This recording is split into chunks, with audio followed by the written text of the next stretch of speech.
Welcome to Jose டீகோட்ஸ். இந்த true crime எபிசோடில் நாங்கள் ஒரு த்ரில்லிங்கான கேஸை பற்றி பார்க்க போகிறோம் இன்றைக்கி. February 20, 1989 32 வயசான ஜானிஸ் ஜான்சன் இரு குழந்தைகளுடைய அம்மாவுக்கு நடந்த அந்த கொடூரமான சம்பவம் இந்த நிமிடம் வரை மிக பெரிய அளவில் பேசப்படுகிற ஒரு மிஸ்ட்ரியான கேஸ்ன்றே சொல்லலாம்.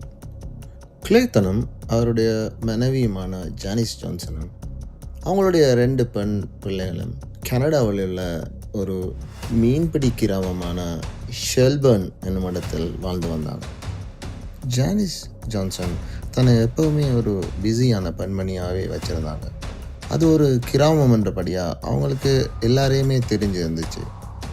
முக்கியமாக அந்த சர்ச்சில் அவங்களுக்கு நிறைய இன்வால்மெண்ட் இருந்துச்சு. அது ஒரு சாதாரணமான ஒரு மார்னிங் டே.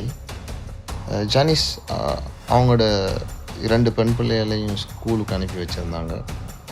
அதுக்கு பிறகு ஜானிஸ் அவங்களோட ட்ரெஸ்ஸஸை வாஷ் பண்ணுறதுக்கு அவங்களோட பேஸ்மெண்ட்டுக்கு கீழே வராங்க. ஜானிஸுடைய கணவர் கிளேத்தன் ஜான்சன் அவர்கிட்ட ஒய்ஃபுக்கு ஹெல்ப் பண்ணுறதுக்கு இன்னும் இருந்த அழுக்கான துணிகளையும் எடுத்துகிட்டு பேஸ்மெண்ட்டுக்கு கொண்டு போய் கொடுக்க போயிருந்தார். அவங்களுடைய டெலிஃபோன் ரிங் பண்ணுது.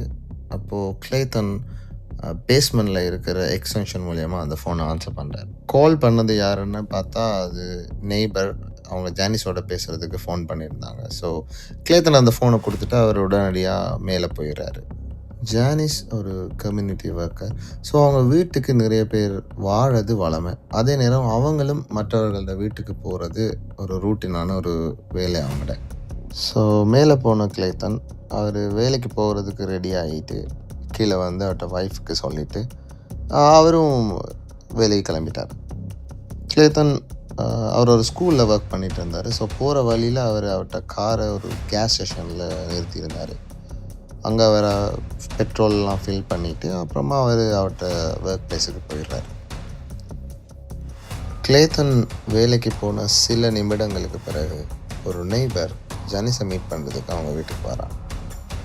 அவங்க டோரை நோக் பண்ணுறாங்க. ஆனால் எந்த விதமான ஒரு ரெஸ்பான்ஸுமே ஜானிஸ்லேருந்து வரலை. ஸோ அவங்க அந்த டோர் ஓப்பன் பண்ணி உள்ளே போய் பார்க்குறாங்க. அமைதியாகவே இருந்துச்சு அந்த வீடு. கீழே பேஸ்மெண்ட்டுக்கு போய் பார்க்குறாங்க. அங்கே தான் அந்த அதிர்ச்சிகரமான சம்பவத்தை அவங்க பார்க்குறாங்க. பேஸ்மெண்ட் படிக்கட்டுக்கு கீழே ஜானிஸ் ரத்த வெள்ளத்தில் உயிருக்கு போராடி கொண்டு இருந்தாங்க. அவங்களோட தலையில் பாரிய காயங்கள் இருந்துச்சு.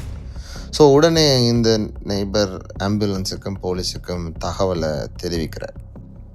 கிளேத்தன் மற்றும் அவர்களுடைய 2 பெண் பிள்ளைகளுக்கும் இந்த தகவலை உடனடியாக அறிவிச்சிருந்தாங்க. ஸோ அவங்க இமீடியட்டாக ஹாஸ்பிட்டலுக்கு வந்தாங்க. ஆனால் அவங்களுக்கு கிடைத்த பதில் ஜானிஸ் உயிரோடு இல்லை. போலீஸ் இந்த இறப்பை ஒரு ஆக்சிடென்ஷியல் டெத்தாகவே கருதினார். ஜானிஸ் தவறுதலாக படிக்கட்டில் விழுந்து அவருடைய ஹெட்டில் இன்ஜரி ஏற்பட்டிருக்கலாம். அதன் காரணமாகத்தான் அவர் இறந்தார் என்று போலீஸ் கருதியது. அது ஒரு சிறிய கிராமம். அங்கே இருந்தவங்க எல்லாருமே மனம் உடைஞ்சு போயிட்டாங்க. இந்த 2 பெண் பிள்ளைகளை வச்சுட்டு இந்த கிளேத்தன் என்ன செய்ய போகிறாரோ, தனிமையில் என்ன செய்ய போகிறாரோ வந்து அவங்களோட அன்பை முழுமையாக செலுத்தினாங்க. ஆனால் இந்த கிளேட்டன் மேல் இருந்த பரிதாபம் ஒரு நாள் அவருக்கு எதிராகவே திரும்பிச்சுன்னே சொல்லலாம். இந்த கேஸை அனலைஸ் பண்ண ஃபொரன்சிக் டீம் என்ன ஐடென்டிஃபை பண்ணாங்கன்னா, போதுமான அளவு ஃபோட்டோகிராஃப் இருக்கல இந்த கேஸை கன்க்ளூட் பண்ணுறதுக்கு. அதே நேரம் 2 நெய்பர்கள் சொன்ன ஸ்டேட்மெண்ட் இருந்தது. அதில் அவங்க எங்கெங்கே இந்த பிளட் ஸ்டெயின் இருந்ததோ அதை தெளிவாக கூறியிருந்தாங்க. அதே நேரம் ஃபோட்டோகிராஃப் இல்லாததுக்கு காரணமுமே இந்த 2 நெய்பரும் தான். ஏன்னா அவங்க போலீஸ் வர்றதுக்கு முன்கூட்டியே இந்த பிளட் ஸ்டெயின் எல்லாத்தையும் கழுவி இருந்தாங்க.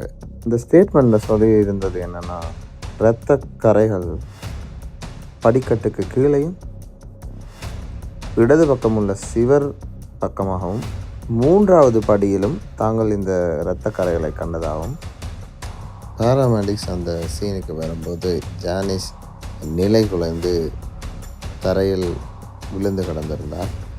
ரத்தம் அவருடைய தலையிலிருந்து சொட்டி கொண்டிருந்தது. இடது கையில் அவங்களோட கார் கீயை இறுக்கமாக பிடிச்சிருந்தாங்க. அவருடைய வலது கால் ஒரு படி மேல் காணப்பட்டது. அவருடைய இடது கால் சற்றே வளைந்து அந்த சிவரோட சாய்ந்து இருந்தது. ஸோ த ஃபொரன்சிக் டீம் அவங்கக்கிட்ட இருந்த எவிடன்ஸை வச்சு ஒரு கன்க்ளூஷனுக்கு வந்திருந்தாங்க. ஜானிஸ் மேலே இருந்து கீழே விழுந்திருப்பாங்க. அதுவும் அவங்க முன்பக்கமாக விழுந்திருப்பாங்க. விழும்போது அந்த சிவருக்கும் படிக்கட்டுக்கும் இருக்கிற இடைவெளியில் அவங்களோட தலை பிடிபட்டிருக்கும். அதுக்கு பிறகு அவங்க கீழே விழும்போது அவங்களுடைய தலையின் மேற்பக்கமாக அவங்களுக்கு காயம் ஏற்பட்டிருக்கும் அப்படின்னு ஒரு கன்க்ளூஷனுக்கு வந்தாங்க.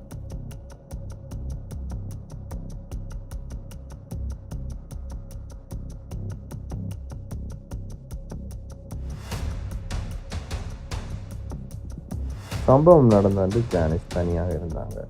அதே நேரம் இந்த ஃபோனில் இருந்த நெய்பர் கூட சொல்லியிருந்தாங்க, அம்மா நான் கேட்டேன், கிளேத்தன் ஜானிஸுக்கு பாய் சொல்லிவிட்டு அவர் வீட்டை விட்டு கிளம்பியிருந்தார். அதே சமயம் கிளேத்தன் கேஸ் ஸ்டேஷனில் பார்த்ததாகவும் இன்னொருத்தர் சாட்சி கொடுத்துருந்தார். அதே நேரம் இந்த நெய்பர் சொல்லியிருந்தாங்க சுமார் 10 நிமிடம் ஜானிஸோட தான் பேசினதாகவும் தான் ஃபோனை டிஸ்கனெக்ட் பண்ணும்போது 7:50 AM என்று குறிப்பிட்டிருந்தார். ஃபோன் டிஸ்கனெக்ட் ஆன அதே சமயம் கிளேத்தன் தாம்சனை பலர் கேஸ் ஸ்டேஷனில் பார்த்ததா சொல்லியிருந்தாங்க. 2:03 minutes லேட்டர், அதாவது 7:52 நிமிஷத்துக்கு இந்த நெய்பர் ஜானிஸை ரத்த வெள்ளத்தில் பார்க்குறார். சரியாக 7:52 நிமிடத்துக்கு எமர்ஜென்சி அழைப்புக்கு மேற்கொண்ட கோல் ரெக்கார்ட் ஆகிருந்துச்சு. சரியாக 1.5 வருடம் கழித்து இந்த கிளேத்தன் ஜான்சன் ஒரு மிக பெரிய தப்பை செய்கிறார். நிச்சயமாக அவர் எதிர்பார்த்துருக்க மாட்டார் வாழ்க்கை இப்படி தலைகளாக மாறும்னு. ஜானிஸ் இருந்து சில மாதங்களிலேயே இந்த கிளேத்தன் 30 வயது இளமையான ஒரு பெண்ணை திருமணம் செய்கிறார். இந்த பெண்மணி அவர்களுடைய சர்ச்சுக்கு வர ஒரு பெண். இந்த நியூ ரிலேஷன்ஷிப் அந்த கம்யூனிட்டியில் தீயாக பரவிச்சு. போலீஸ் இன்னொரு க்ரூஷலான எவிடன்ஸை கண்டுபிடிச்சிருந்தாங்க. ஜஸ்ட் 2 months பிஃபோர் ஜானிஸ் இறக்கிறதுக்கு முன்னாடி கிளேத்தன் ஜான்சன் அவங்க மேலே ஒரு லைஃப் இன்சூரன்ஸை பர்ச்சேஸ் பண்ணியிருந்தார். அவர் ஃபைனான்ஷியலாக நிறைய இஷ்யூஸை ஃபேஸ் பண்ணார் என்றதையும் போலீஸ் அவங்களோட ஃபர்தர் இன்வெஸ்டிகேஷனில் கண்டுபிடிக்கிறாங்க. கிளேத்தன் ஜான்சன் மேலே எல்லாருக்குமே சந்தேக பார்வை வருது. அந்த வில்லேஜில் இருந்தவங்க கூட எல்லாரும் பேச தொடங்கிட்டாங்க. இவர் தான் அவர் மனைவி ஏதோ பண்ணியிருக்கார் போல் அப்படின்னு சந்தேகப்பட தொடங்கினாங்க. யாருமே எதிர்பார்க்காத அந்த முடிவை போலீஸ் எடுத்தாங்க. ஆஃப்டர் 2 years இந்த கேஸை ரீஓப்பன் பண்ணாங்க. போலீஸ் அவங்க இன்வெஸ்டிகேஷனை முதல்ல அந்த இன்சிடெண்ட்டை ரீக்ரியேட் பண்ண முயற்சி பண்ணாங்க. இந்த ஸ்டேட்மெண்ட் கொடுத்த நெய்பர்ஸை மறுபடியும் ஸ்டேட்மெண்ட்டு கலைச்சாங்க. இந்த ஸ்டேட்மெண்ட் கொடுத்த ஒரு பெண்மணி சொல்லியிருந்தாங்க, தான் நிறைய பிளட் ஸ்டெயினை படிக்கு கீழேயும் பார்த்ததா சொல்லியிருந்தாங்க. அதே நேரம் அவங்க நிறைய புது இடங்களை காட்டி இங்கெல்லாம் நான் பிளட் ஸ்டெயினை பார்த்தேன் அன்றைக்கி அந்த மாதிரி சொல்லியிருந்தாங்க. ஸோ ஆஃப்டர் 2 years எடுத்த ஸ்டேட்மெண்ட்டில் இந்த பெண்மணி தான் நிறைய பிளட் ஸ்டெயினை இந்த வோலில் பார்த்ததாகவும் சொல்கிறாங்க.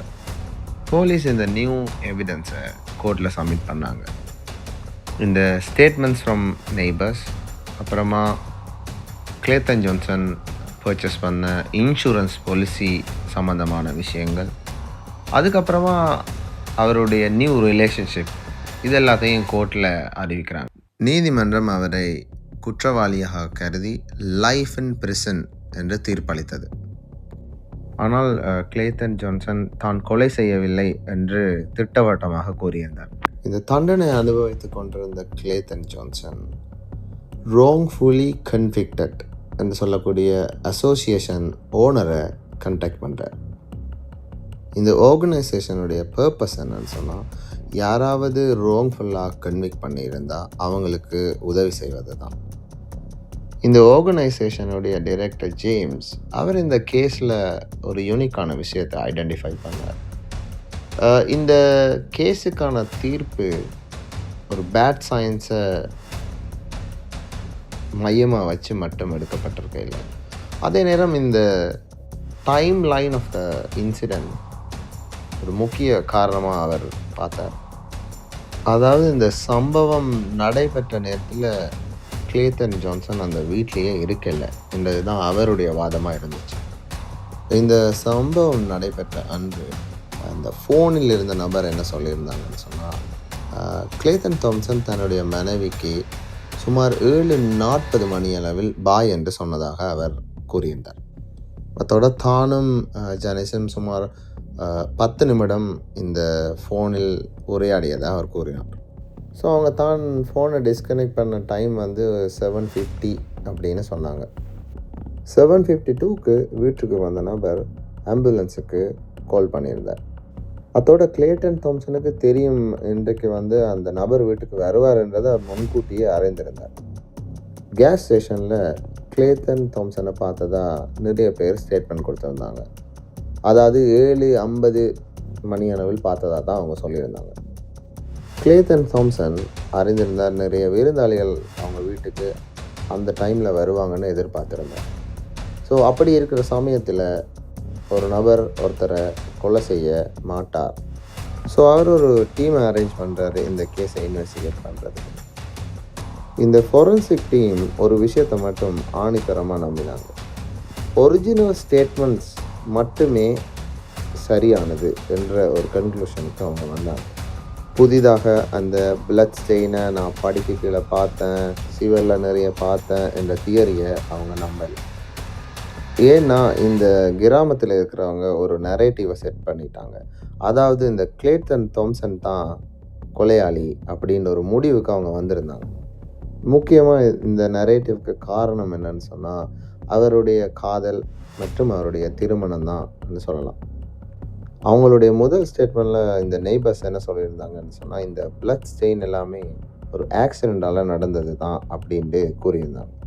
ஆனால் அவங்களோட 2வது ஸ்டேட்மெண்ட்டில் அவங்க மாறி மாறி இன்ஃபர்மேஷனை ஷேர் பண்ணியிருந்தாங்க. இந்த ஃபோன் பண்ண நபர் ஒரிஜினல் ஸ்டேட்மெண்ட்டில் தான் 7:40க்கு ஃபோன் பண்ணதாக கூறியிருந்தார். ஆனால் 2 வருடம் கழித்து அவர்கிட்ட கேட்ட ஸ்டேட்மெண்ட்டில் அவர் என்ன சொல்லியிருந்தாருன்னா தான் 7:30க்கு ஃபோன் பண்ணதாக கூறியிருந்தார். முக்கியமான ஒரு விஷயத்தை இந்த டீம் கண்டுபிடிக்குது. அதாவது ஜானிஸ் உடலில் எந்த விதமான டிஃபென்ஸ் காயங்களுமே இல்லை. இந்த லெவல் ஆஃப் இன்ஜரி அவங்களோட ஹெட்டில் எதிர்நோக்குறாங்கன்னா கண்டிப்பாக அவங்க டிஃபென்ஸ் பண்ணியிருப்பாங்க என்றது தான் இந்த டீமோட கண்டுபிடிப்பாக இருந்துச்சு. ஆனால் ஜானிஸ் வந்து உடலில் எந்த விதமான டிஃபென்சிவ் இன்ஜரிஸை இந்த டீமால் கண்டுபிடிக்க முடியும். யாராவது ஒருத்தர் உங்களோட தலையில் வேகமாக தாக்க வந்தாங்கன்னா நிச்சயமாக நீங்கள் உங்கள் 2 கையால் உங்களோட தலையை பாதுகாப்பீங்க. ஸோ டிஃபென்ஸ் பண்ணுவீங்க. அப்படி அவங்க தாக்கினா உங்களுடைய கைகளில் தான் அந்த அடிபட்டிருக்கும். ஸோ அந்த மாதிரி எந்த ஒரு அடையாளங்களும் ஜானிஸின் உடலில் கண்டுபிடிக்க முடியவில்லை. ஜானிஸ் உடலில் எந்த விதமான டிஃபென்சிவ் காயங்களும் இருக்கலை. அதே நேரம் கிளேட்டனும் ஜானிஸ் இறக்கும்போது வீட்டில் இருக்கல. ஆனாலும் கிளேட்டன் ஒரு நிரபராதி என்று நிரூபிக்க இந்த டிஃபென்ஸ் டீமுக்கு ரொம்ப சவாலாகவே இருந்துச்சு. இந்த டிஃபென்ஸ் டீமுக்கு முக்கியமான சவாலாக இருந்ததே இந்த ஜானிஸ் எவ்வாறு இறந்தார் என்று ப்ரூவ் பண்ணுறது தான். இந்த ஒரிஜினல் ஃபோரன்சிக் டீமில் என்ன ரிப்போர்ட் பண்ணியிருந்தாங்கன்னா ஜானிஸ் அவங்களுடைய ஃபார்வர்ட் ஃபேஸிங் மூலமாக தான் கீழே விழுந்தாங்க அப்படின்ட்டு ப்ரூவ் பண்ணியிருந்தாங்க. ஆனால் கிளேட்டன் தாம்சனுடைய நியூ டீம் என்ன கண்டுபிடிச்சிருந்தாங்கன்னா அது ஒரு பேக்வர்ட் ஃபாலிங் அப்படின்னு கண்டுபிடிச்சிருந்தாங்க. ஆனால் இதை கோர்ட்டில் ப்ரூவ் பண்ணுறதுக்கு இந்த டிஃபென்ஸ் டீமுக்கு ரொம்பவே சவாலாக இருந்துச்சு. இந்த டிஃபென்ஸ் டீமில் இருந்து ஒரு ஃபாரன்சிக் ஸ்பெஷலிஸ்ட் ஒரு டிவி ப்ரோக்ராமை பார்க்குறாரு. It's call Peter Pan. இந்த ஸ்டேஜ் ப்ரோக்ராமில் நிறைய ஹியூமன் கேரக்டர்ஸ் ஃப்ளை பண்ணிகிட்டு இருந்தாங்க. அப்புறமா அவர் அந்த டீமை கான்டாக்ட் பண்ணுறாரு. ஆனால் அவங்களுடைய உதவியை கேட்குறாரு.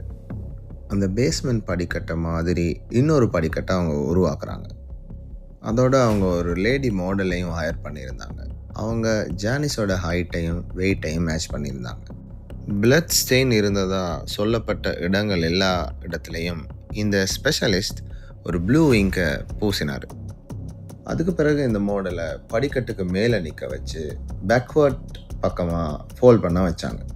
விழும்போது அதே மாதிரி ஒரு படியில் அவங்களுடைய பின்பகுதி முட்டி அவங்களுடைய தலை அந்த சிவருக்கும் படிக்கும் இருந்த இடையில் அகப்பட்டு அவங்களுடைய முழு உடம்பும் கீழ் நோக்கி வரும்போது அவங்களுடைய உடலை ஒரு முறை சுற்றி கீழே விழுந்தாங்க. இந்த முழு ப்ராசஸையுமே வீடியோ டேப் பண்ணியிருந்தாங்க. இதில் முக்கியமாக பார்க்க வேண்டியது என்னென்னா, ஜானிஸோடைய தலையில் காணப்பட்ட காயங்கள் இருந்த இடத்துக்கும் இந்த மாடலுடைய தலையிலும் எக்ஸாக்டாக இந்த ப்ளூ இங்க் மேட்ச் ஆயிடுச்சு. ஜானிஸ் ஃபோன் டிஸ்கனெக்ட் பண்ணும்போது கிளேட்டன் கேஸ் ஸ்டேஷனில் இருந்ததாகவும் அச்சமயம் அந்த நெய்பர் டோர் தட்டினதால் இந்த ஜானிஸ் அவங்களுடைய கார் கீயை எடுத்துகிட்டு வேகமாக மேலே வரும்போது கால் தடுமாறி பின்பக்கமாக விழுந்து இறந்ததா கோர்ட்டில் அவங்களுடைய வாதத்தை முன் வச்சாங்க. யாருமே எதிர்பார்க்காத அந்த தீர்ப்பை நீதிபதிகள் அறிவித்தாங்க. ஜானிஸ் ஜான்சன் கொலை செய்யப்பட்டதற்கான ஆதாரம் இல்லை என்றும் கிளேட்டன் ஜான்சன் ஒரு நிரபராதி என கோர்ட் தீர்ப்பளித்தது. இந்த நிரபராதியான கிளேட்டன் தாம்சன் கிட்டத்தட்ட 6 வருடம் ஜெயிலில் அவருடைய வாழ்க்கையை கழித்தார். 2004ஆம் ஆண்டு அவருக்கு நட்டகீடாக 2.5 மில்லியன் கனடியன் டாலர்கள் வழங்கப்பட்டது. செப்டம்பர் 20, 2017ஆம் ஆண்டு கிளேட்டன் இறந்தார். இந்த த்ரில்லான கேஸை பற்றி உங்களுடைய கருத்து என்ன? இது ஒரு கொலையாக இருக்குமா அல்லது ஒரு ஆக்சிடெண்ட்டாக இருக்குமா? ஜானிஸ் ஜான்சன் தலைகளாக தான் விழுந்தாங்கன்னு யாருமே நேரில் பார்க்கல. கிளேட்டன் ஜான்சனுடைய நடவடிக்கையும் சந்தேகமாகவே இருக்குது. டோர் பெல்ல ரெஸ்பான்ஸ் பண்ண போகிறவங்க எதுக்காக கார் கீயை எடுத்துகிட்டு மேலே வரணும்? உங்களுடைய கருத்துக்களை கமெண்டில் பதிவு செய்யுங்க. நன்றி.